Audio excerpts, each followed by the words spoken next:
Hello guys, இந்த ப்ரெசன்டேஷனில் நம்ம பார்க்க போகிறது ஜர்னி டு நானோ வேர்ல்டு. ஒரு புது விதமான ஒரு உலகத்துக்குள்ளே போக போகிறோம். வாங்க போகலாம். நெக்ஸ்ட் நம்ம நானோனா என்னன்னு பார்த்துடலாம். நானோன்றது it's originated from a Greek word nanos. அதனுடைய மீனிங் என்னன்னு பார்த்தீங்கன்னா dwarf. It's a very small or a tiny அப்படின்னு அர்த்தம்.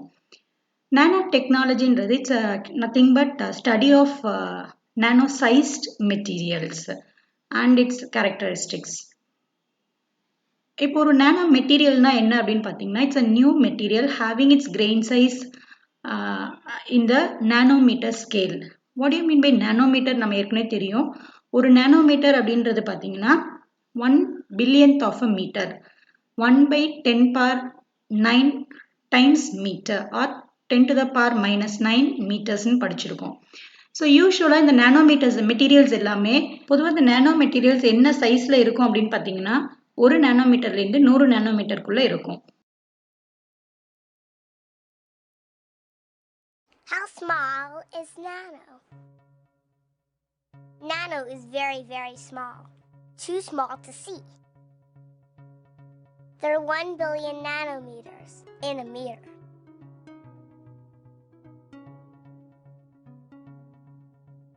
A child is about 1 meter tall.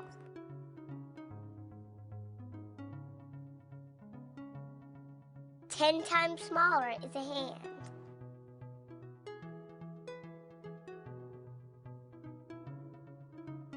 Ten times smaller is a pinky finger.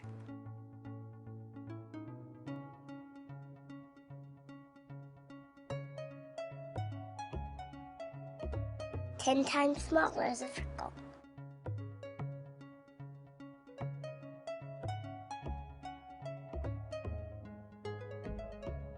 Ten times smaller is a strand of hair.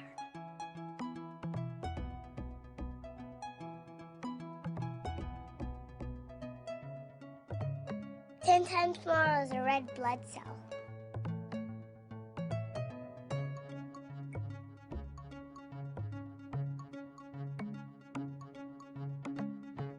Ten times smaller is a bacteria.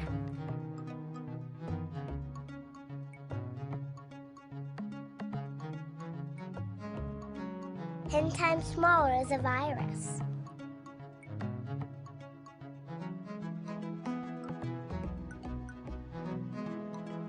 Ten times smaller is a cell membrane.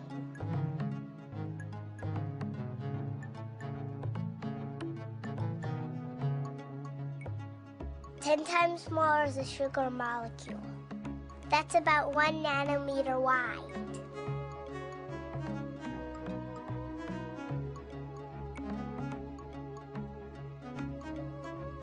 Ten times smaller is an atom. That's about 1/10 of a nanometer. That's very small. இந்த clipping மூலமா என்ன தெரிஞ்சுக்கலாம் அப்படின்னு பார்த்தீங்கன்னா how small a nano is, எவ்வளோ சின்னதாக இருக்குது இந்த ஒரு நானோ மெட்டீரியல் அப்படின்றத அந்த டைமென்ஷனை மற்ற மேக்ரோ மைக்ரோ ஸ்கேல்ஸோட கம்பேர் பண்ணி காமிச்சிருக்காங்க. இதுலேருந்து நம்ம புரிஞ்சுக்கலாம் எவ்வளோ மிகச்சிறியது அப்படின்றத நம்மளால் அண்டர்ஸ்டாண்ட் பண்ணிக்க முடியும். So next will see the different forms of nano materials. இதில் பார்த்தீங்கன்னா எத்தனை விதமான நானோ மெட்டீரியல்ஸ், அதாவது அதனுடைய ஃபார்மேஷனோ அதனுடைய ஸ்ட்ரக்சரை பொறுத்தோ we can call it in different by different names. பார்த்தீங்கன்னா starts from nano particles, nano dots, nano rods, nano tubes, nano wires, fullerenes, nano composites, cluster, nano clusters சொல்லுவாங்க, nano colloids. ஸோ இந்த மாதிரி பலவிதமான ஃபார்ம்ஸில் இந்த நானோ மெட்டீரியல்ஸை ப்ரிப்பேர் பண்ணுறாங்க. Why should I wanted to move to nano-sized materials? அதில் அப்படி என்ன இருக்குன்னு நம்ம பார்த்தோம் அப்படின்னா 2 முக்கியமான விஷயங்கள் நமக்கு இருக்குது. ஒன்று வந்து increase in surface to volume ratio and quantum effects. So ஒரு பொருளை நானோ சைஸ்க்கு நான் ரெடியூஸ் பண்ணும்போது இந்த 2 விஷயங்கள் ப்ரிடாமினேட் பண்ணுது. அதனால தான் we are switching to nano materials nowadays. இப்போது நம்ம சாதத்தையே எடுத்துப்போமே, நம்ம சாப்பிட்றோம், முழுசாக அரிசியாக வேக வச்சு பாயில் பண்ணிவிட்டு அதை சாப்பிடும்போது நமக்கு digestion takes some time. 1 hour digestion ஆகிறது. அதையே வந்து நான் இப்போ வந்து என்ன பண்ணேன், ஒரு பாரிஜ் மாதிரி ஒரு கஞ்சியாக மாற்றி அந்த அரிசியை நம்ம உடைச்சி அதை கஞ்சியாக்கி அதை குடிக்கிறோம்னு வைங்களேன். அப்போ அது வந்து என்ன ஆகுது அப்படின்னு பார்த்தீங்கன்னா ஈஸிலி கெட்ஸ் டைஜஸ்டட். ஸோ இதில் என்ன தெரியுதுன்னா பல்காக இருக்கும்போது அதனுடைய ப்ராப்பர்ட்டி அதனுடைய பிஹேவியர் ஒரே மாதிரி இருக்கும். அதே பொருளை அதனுடைய சைஸை நான் ரெடியூஸ் பண்ணும்போது it tends to behave in different way. அதே மாதிரி தான் பல்காக இருக்கும்போது அதனுடைய நேச்சர் ஒரு மாதிரியாகவும் அதனுடைய பல்க் மெட்டீரியலோட எதையாவது ஒரு சைஸையாவது நானோ ஸ்கேலில் ஒரு டைமென்ஷனையாவது நானோ ஸ்கேலில் நம்ம ரெடியூஸ் பண்ணோம் அப்படின்னா அட்லீஸ்ட் ஒரு சைஸையாவது நம்ம நானோ ஸ்கேலில் ரெடியூஸ் பண்ணோம் அப்படின்னா அதனுடைய ப்ராப்பர்ட்டி பிஹேவியரல் சேஞ்சஸ் வந்து டிஃப்ரெண்ட்டாக இருக்குது. That is why we prefer this nano sized materials. So nano materials நம்ம ப்ரிஃபர் பண்ணுறதுக்கு முக்கியமான ஒரு காரணம் சர்ஃபேஸ் டு வால்யூம் ரேஷியோ அதிகமாகுது அப்படின்னு சொல்லி பார்த்தோம். அப்படின்னா என்ன அப்படின்னு புரிஞ்சுக்கலாம். சர்ஃபேஸ் டு வால்யூம் ரேஷியோ ஏன் இவ்வளோ இம்பார்ட்டண்ட்டாக பேசுகிறோம் அப்படின்னு பார்த்தீங்கன்னா surface areas actually it is a means by which a solid interacts with its surroundings. நமக்கு ஒரு சின்ன எக்ஸாம்பிள் வச்சு நான் சொல்கிறேன். இப்போ இந்த ஒரு பொட்டேட்டோ எடுத்துக்கோங்க, முழுசாக அதை வந்து வேக வைக்கிறோம்னு வச்சுக்கோங்களேன், பாயில் பண்ணோம்னா இட் டேக்ஸ் லாங் டைம். ஏன் அப்படின்னு பார்த்தீங்கன்னா அந்த கான்டாக்ட் சர்ஃபேஸ் வந்து அந்த எடுத்திருக்கிற அதே அந்த பொட்டேட்டோவை குட்டி குட்டியாக வெட்டிட்டு அதுக்கப்புறம் அதை நம்ம பாயில் பண்ணுறோம் அப்படின்னு வச்சுக்கோங்களேன், நமக்கு வந்து ரொம்ப சீக்கிரமாகவே வெந்துடும். அப்போது முழுசாக இருக்கிற அந்த ஒரு பொருளை பல்காக இருக்கிறத we try to cut it into different pieces. அப்போ ஒரு பீஸாக மாறும்போது அதனுடைய சர்ஃபேஸ் ஏரியாவுக்கும் வால்யூமுக்கும் நம்ம ஒரு ரேஷியோ எடுத்து பார்த்தோம்னா அது அதிகமாகுது. அது ஒரு சின்ன கால்குலேஷனாக இங்கே இந்த ஸ்க்ரீனில் தெரியறத பார்த்தீங்கன்னாவே நமக்கு புரிஞ்சுக்கலாம். ஒரு கியூப் மாதிரி எடுத்துருக்கிறோம், ஒரு பல்காக எடுத்துருக்குறோம். அதை வந்து 2 pieces, 3 pieces, 4 pieces, 8 pieces அப்படி கட் பண்ணிகிட்டே போகும்போது how that change in the surface to volume ratio அப்படின்றத இங்கே ஒரு கால்குலேஷன் காமிச்சிருக்காங்க, பார்த்தாவே நமக்கு புரிஞ்சிடும். ஸோ அடுத்து குவாண்டம் எஃபெக்ட்ஸ் பார்த்தீங்கன்னா முக்கியமான ஒரு விஷயம் என்ன அப்படின்னா எப்பயுமே ஒரு பொருளோட பல்க் சைஸ்லேருந்து அதனுடைய நானோ சைஸ் ஸ்கேலில் நம்ம ரெடியூஸ் பண்ணுறோம், அதனுடைய டைமென்ஷனை குறைக்க போகும்போது அது நிறைய ப்ராப்பர்ட்டி எலக்ட்ரிக்கல், அதனுடைய ஆப்டிக்கல், அதனுடைய மெக்கானிக்கல் ப்ராப்பர்ட்டிஸ் எல்லாமே வந்து பல விதத்தில் மாறுபடுது. அதனால தான் we prefer nano materials. So இப்படிப்பட்ட அந்த நானோ மெட்டீரியலை பேஸ்ட் ஆன் டைமென்ஷன் 3 விதமாக நம்ம கிளாஸிஃபை பண்ணலாம். 0 dimensional nano structure, 1 dimensional nano structure and 2 dimensional nano structures அப்படின்னு சொல்லலாம். அடுத்து குவாண்டம் ஸ்ட்ரக்சர்ஸ்னால் என்னன்றதை தெரிஞ்சுப்போம். இப்போ ஒரு ஸ்ட்ரக்சர் எப்போ குவாண்டம் ஸ்ட்ரக்சர்னு சொல்லுவோம்னா when the bulk material is reduced in its size at least one of its dimensions in the order of few nanometers. அதாவது ஒரு பல்க் மெட்டீரியல் எடுத்துட்டு அதில் ஏதோ ஒரு டைமென்ஷனையாவது நம்ம நானோமீட்டர் அளவுக்கு குறைக்க முடிந்தால் அந்த ஸ்ட்ரக்சர் வந்து என்னன்னு சொல்லுவோம்னா குவாண்டம் ஸ்ட்ரக்சர் அப்படின்னு சொல்லுவோம். தட் இஸ் பிலோ 100 நானோமீட்டருக்குள்ளே நல்லா வந்து கொண்டு வர முடிந்ததுன்னா we call it as quantum structure. இப்படி அந்த சைஸை ரெடியூஸ் ஒரு பல்க் மெட்டீரியலோட சைஸை ரெடியூஸ் பண்ணுறோன்னு சொல்கிறோம் இல்லைங்களா, அந்த ப்ராசஸ்க்கு பேர் என்ன அப்படின்னு பார்த்தீங்கன்னா குவாண்டம் கன்ஃபைன்மெண்ட்டுன்னு அப்படின்னு சொல்லுவோம். குவாண்டம் கன்ஃபைன்மெண்ட்னால என்னென்ன எஃபெக்ட்ஸ்லாம் இருக்கும் அப்படின்ட்டு அடுத்து பார்ப்போம். அதில் பார்த்தீங்கன்னா mechanical property of the material, electrical properties of the material, optical properties of the material gets drastically affected, varied from bulk nature to quantum confined structure. அதில் முக்கியமாக பார்த்தீங்கன்னா இந்த band gap of the materials of nano sized materials வந்து changed gets enhanced when you reduce the size of the material. இதுலேயே பார்த்தீங்கன்னா நம்ம ஒரு கம்பேரிட்டிவாக எடுத்துக்கலாம். ஒரு கிறிஸ்டலைன் பல்க் சாலிட்லேருந்து நானோ சைஸில் கொண்டு போகும்போது how the band levels are changing அப்படின்னு band gap of the material getting changes அப்படின்றது தெரியுது. ஃபர்ஸ்ட் பார்த்தீங்கன்னா ஒரு மெட்டலில் we don't have any gap at all. For semiconductor we have valence band, conduction band and then a small band gap. Next ஒரு நானோ particle எடுக்கும்போது அங்கேயும் பார்த்தீங்கன்னா இந்த மாதிரி திக் பேண்ட் இல்லாமல் எனர்ஜி லெவல்ஸ் பார்த்தீங்கன்னா எப்படி கொடுத்துருக்காங்கன்னா டிஸ்டார்ட் லைன்ஸாக தனித்தனியாக ஸ்ப்ளிட் பண்ணி போட்டுருக்காங்க. அதாவது த கேப் வந்து அதிகமாகுது அப்படின்றத காமிச்சிருக்காங்க. வை திஸ் இஸ் அப்படின்றத நம்ம போன ஒரு வீடியோலேயே பார்த்துருக்கோம். The effect of band gap in a quantum dot lasers, அது கொஞ்சம் ரெஃபர் பண்ணிப்போம். அடுத்து இப்போ நானோ சைஸ் இன்னும் ஃபர்தராக சைஸை ரெடியூஸ் பண்ண how that discretization அப்படின்றத இந்த பிக்சர் வந்து நமக்கு ரெப்ரசன்ட் பண்ணுது. So the more you reduce the size, the more gap will be introduced between the bands, energy bands. So energy levels வந்து வேரி ஆகுது. ஓகே, அப்போ இந்த குவாண்டம் கன்ஃபைன் ஸ்ட்ரக்சர்னா என்னன்றதை பார்க்கலாம். ஒரு ஸ்ட்ரக்சரை வந்து நம்ம வந்து அதனுடைய சைஸை பல்க் நேச்சர்லேருந்து ரெடியூஸ் பண்ணிகிட்டே வரோம். அட்லீஸ்ட் ஒரு டைமென்ஷனையாவது வந்து நானோ ஸ்கேலில் குறைச்சிக்கிட்டே வரும் அப்படின்னா then we call it as quantum confined structure. அப்படி கன்ஃபைன் ஆகும்போது அது உள்ளே இருக்கிற எலக்ட்ரானோ ஹோலோ என்ன பண்ணும்னா they may not be freely able to move within the material. அப்போ அதனுடைய motion of the electrons or holes வந்து கன்ஃபைன்டாக இருக்குது, அதாவது ரொம்ப ரெஸ்ட்ரிக்டடாக இருக்குது, at least in one or more directions by means of introducing a potential barriers. அந்த மாதிரி ஸ்ட்ரக்சரை தான் குவாண்டம் கன்ஃபைன் ஸ்ட்ரக்சர்னு சொல்கிறோம். அதை வந்து 3 விதமாக பிரிக்கலாம். ஒன்று வந்து quantum dot, quantum wire, quantum well. Quantum டாட்ன்றது 0 dimensional quantum confine structure and quantum wire அப்படின்றது 1 dimensional quantum confine structure and quantum well அப்படின்றது 2 dimensional quantum confined structure. இப்போ இந்த 3 ஸ்ட்ரக்சர்ஸ்க்கும் உள்ள வேரியேஷன்ஸ் என்னென்னு ஒன்று பார்ப்போம். First let me start with the quantum dot. quantum dot அப்படின்னா என்னன்னு பார்ப்போம். அதனுடைய டெஃபினேஷன் பார்த்தீங்கன்னா when all the 3 dimensions are minimized நமக்கு கிடைக்கக்கூடிய அந்த ஸ்ட்ரக்சருக்கு பேர் குவாண்டம் டாட். இப்போ ஒரு கியூப் உனக்கு இந்த படத்தில் தெரியுது பாருங்க, இது பல்காக இருக்கிறது ஒரு வெளியில் அவுட்டரில் போட்டுருக்கிற ஒரு கியூப். சப்போஸ் இமேஜின் அதை வந்து எல்லா டைரக்ஷன்ல இருந்தும் அதை வந்து சைஸை நான் ரெடியூஸ் பண்ணிக்கிட்டே போகிறேன், குறைச்சிட்டே போகிறோம் டில் இட் அட்டைன்ஸ் ஒரு நானோ ஸ்கேல் வர வரைக்கும். ஒரு டாட் மாதிரி நமக்கு கீழே வந்திருக்கு இல்லைங்களா, ஒரு நல்லா வந்து மார்க் ஆயிருக்கு இல்லையா, ஒரு அந்த பிக்சர் தான் வந்து ஆக்சுவல் கியூப்லேருந்து ரெடியூஸ்டு கியூப் மாதிரி உள்ள தெரியுது, டைனியாக தெரியுது இல்லைங்களா, அதுதான் வந்து குவாண்டம் டாட். இதில் என்ன ஆகும் அப்படின்னா இப்போ எல்லா டைரக்ஷன்ல இருந்தும் நான் வந்து சைஸை ரெடியூஸ் பண்ணுறேன் கொண்டு வரும்போது பார்ட்டிக்கல் அது உள்ள இருக்கிற ப்ரிஃபரபிள் எலக்ட்ரான்ஸ் வந்து cannot move freely inside it in any of the directions. கொடுத்துருக்கிற 3 டைரக்ஷன்லையுமே எக்ஸ் ஒய் இசட்ல எங்கேயுமே அதால் ட்ராவல் பண்ண முடியாது, because it's so confined. And இது வந்து இந்த மாதிரி இருக்கிற குவாண்டம் டாட் எங்கே யூஸ் பண்ணுறாங்க அப்படின்னு பார்த்தீங்கன்னா குவாண்டம் கம்ப்யூட்டர்ஸ் அண்ட் லேசர்ஸில் யூஸ் பண்ணிட்டு இருக்காங்க, ஒரு காம்போனண்ட்டாக யூஸ் ஆகுது. அடுத்து குவாண்டம் வயர் அப்படின்னா என்னன்னு பார்த்தீங்கன்னா it's a 1 dimensional quantum confine structure.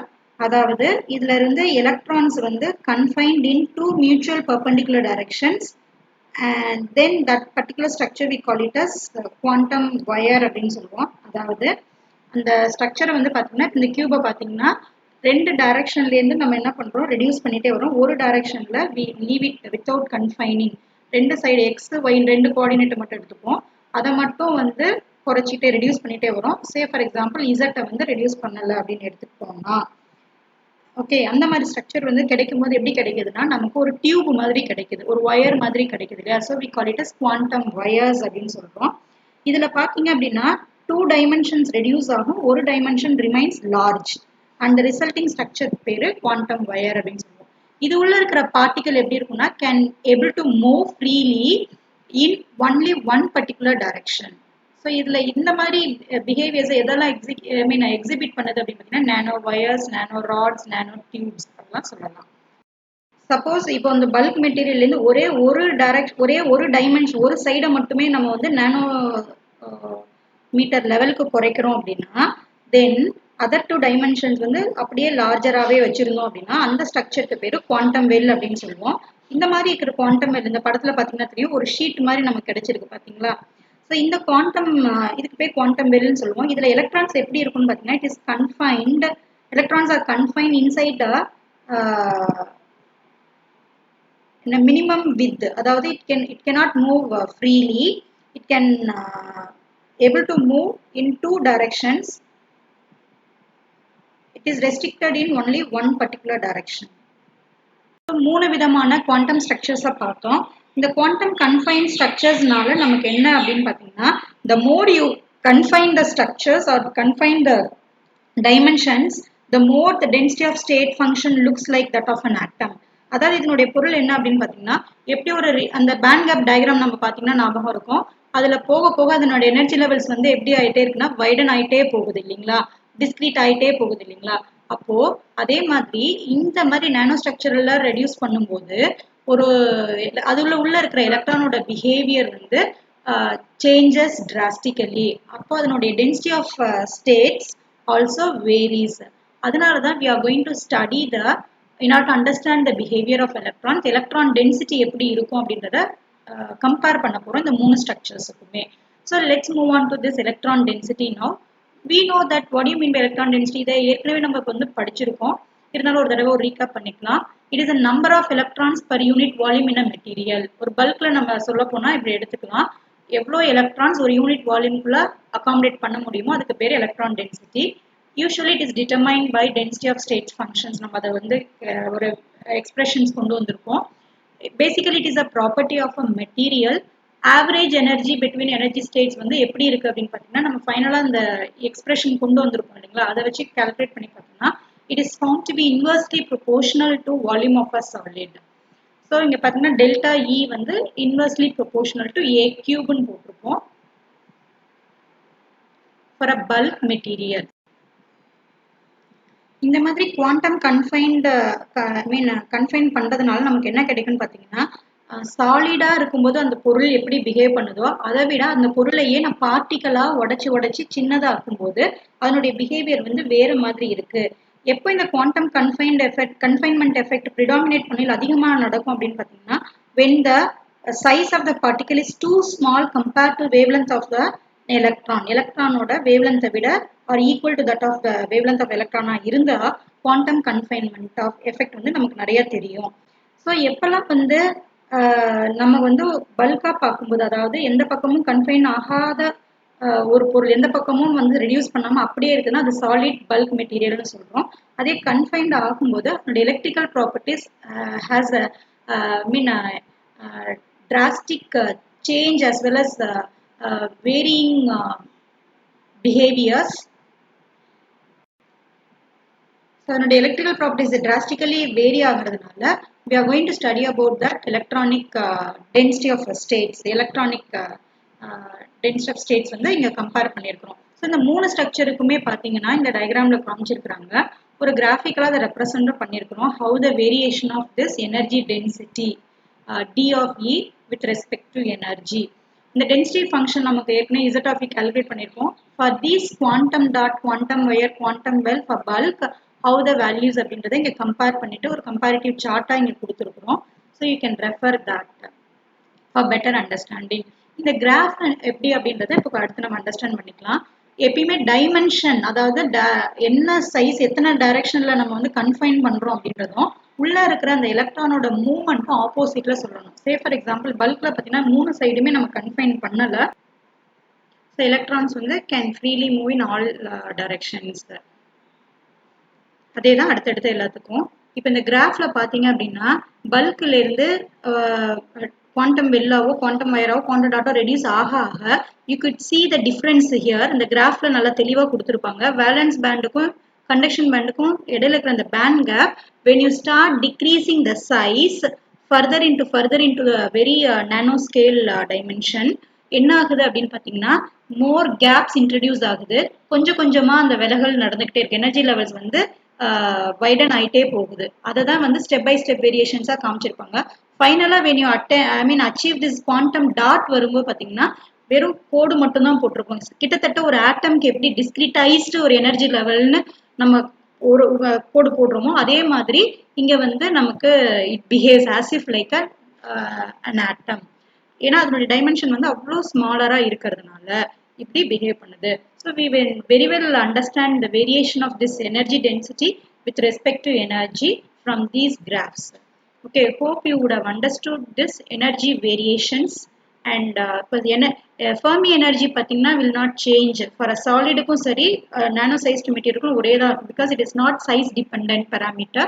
ஆனால் டென்சிட்டி ஆஃப் ஸ்டேட்ஸ் பார்த்தீங்கன்னா எனர்ஜி வந்து பார்த்தீங்கன்னா it is inversely proportional to volume of cube. நம்ம ஏற்கனவே பார்த்தது. ஸோ சைஸை ரெடியூஸ் பண்ண there is a change in the energy levels also. அதுதான் இந்த கிராஃப்லேருந்து நமக்கு இன்ஃபர் ஆகக்கூடிய விஷயம். சரிங்களா? சரி, இப்படி நம்ம சைஸை குவாண்டம் லெவல் நானோ லெவலில் நம்ம குறைக்கிறதுனால நமக்கு என்ன நன்மைகள், what are the advantages we have அப்படின்னு பார்த்தீங்கன்னா, நானோ டெக்னாலஜியை யூஸ் பண்ணி நம்ம எலக்ட்ரானிக்ஸ் ஃபீல்டில் என்னென்னலாம் மாற்றம் கொண்டு வந்திருக்கோம், என்னென்னலாம் அட்வான்டேஜஸாக ஃபீல் பண்ணுறோம் அப்படின்னு பார்த்தீங்கன்னா, நமக்கு வந்து டென்சிட்டி ஆஃப் மெமரி சிப்ஸ் அதிகப்படுத்தியிருக்கிறோம். And weight and thickness of the screens வந்து ரெடியூஸ் ஆயிருக்கு. Nanolithography it's used for fabrication of chips வந்து இப்போ அதில் யூஸ் பண்ணுறோம், ப்ரிப்பேர் பண்ணுறோம். And reducing the size of a transistors வந்து யூஸ்ட் இன் இன்டகிரேட்டட் சர்க்யூட்ஸ். முன்னாடி இருந்த அளவை விட இப்போ குறைச்சிருக்கிறோம். Improving display screens on electronic devices, ஏற்கனவே நம்ம பார்த்துருக்கோம், quantum dots and all. And reducing the power consumption. சரிங்களா? ஸோ இவ்வளோ பெனிஃபிட்ஸ் வந்து நமக்கு நமக்கு கிடைச்சிருக்கு when you reduce the size of a materials from a normal solid state to solid structure to nano level or quantized structure மாற்றும் போது. இப்போ வந்து ஒரு எக்ஸாம்பிள் நம்ம சொல்லணும் அப்படின்னு பார்த்தீங்கன்னா, ஏர்லியராக பார்த்தீங்கன்னா ஒரு டிரான்சிஸ்டரில் பார்த்தீங்கன்னா ஒரு டிரான்சிஸ்டரோட சைஸ் எப்படி இருக்குன்னா 100 மைக்ரோமீட்டர் இருக்கும். ஆனால் இப்போ நம்ம கரண்ட் டெக்னாலஜியை வச்சு நம்ம வந்து ஒரு டிரான்சிஸ்டரோட சைஸை 22 நானோமீட்டர்லேயே நல்லா உருவாக்க முடியும். ஓகேங்களா? ஸோ எவ்வளோ பெனிஃபிட் அப்படின்றத நமக்கு இதிலே தெரிஞ்சிருக்கும். So hope you would have understood the concepts of this introduction to nano materials. Thank you so much. We will meet in the next session.